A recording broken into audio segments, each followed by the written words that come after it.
Is new resolution something new for us as humans? Hello and welcome back. This is our journey of resolution mastery, how to achieve our goals and heart desires without giving up. And in this video, I will answer the question, is New Year's resolution something new for us as humans? If we go back into the history, we will see that the first people recorded to have their New Year's resolutions are Babylonians. They lived nearly 4,000 years before our time.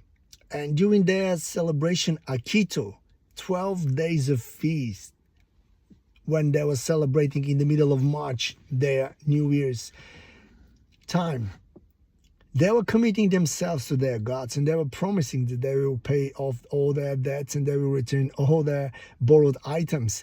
They were doing this because they wanted to win the favor of their gods for the New Year's that is coming. In the same way, the Romans, they were having their New Year's resolutions. Something important happened in year 47 BC when Emperor Julius Caesar, he changed the calendar to the one we're using today, where the New Year starts from the 1st of January. The Romans did that because of their god Janus. He was having two faces. With one face he was pointing the past, and with the other face he was pointing the future. And this is where, during the New Year celebrations, the Romans, they're committing themselves again to their gods, just to serve them well in the year that is coming. In the Middle Ages, we have the vows which are known by the knights, the cockpit vows.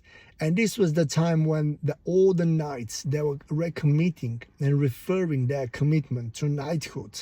And they were very often doing this with big celebrations and festivals and a lot of food. And very often they were putting their hands on a peacock, alive or roasted, and they were committing and recommitting themselves to knighthood.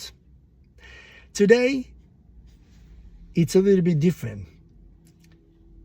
Instead of being more religious or more traditional as a group of people or as a nation, today the New Year's resolution is more personal focus. It's a tradition where all of us around New Year, we are setting up goals and we are making promises to us that we will have a better year, that we will change and we will improve in different areas in our life, like finances, like relationships, like health. And the reason is because when we have the New Year's coming, it's like a fresh new start, a fresh new period of time where we hope that we can have a better life, that we can do better, that we can achieve better, and we can become a better person. And this is where our tradition comes, and it's more like a social norm now. Because around Christmas and New Year's, it's everywhere. It's in our conversations, it's in the social platforms, it's on the radio. Everyone is talking about them. In our offices, people are saying, this year I'm going to the gym. That's it. And these are good intentions. These are good intentions for all of us to do more, to achieve more, to be more, to contribute more. And in the next video, I will share more about, we will go a little bit deeper about what actually is resolution. And I will give you 3 words, which will really give us clear understanding of what actually is resolution. And it's amazing description and definition of what resolution is that will help us in our studying in our topic, New Year's resolutions, till the rest of our learning program. So thank you so much, and I will see you in the next video. Bye.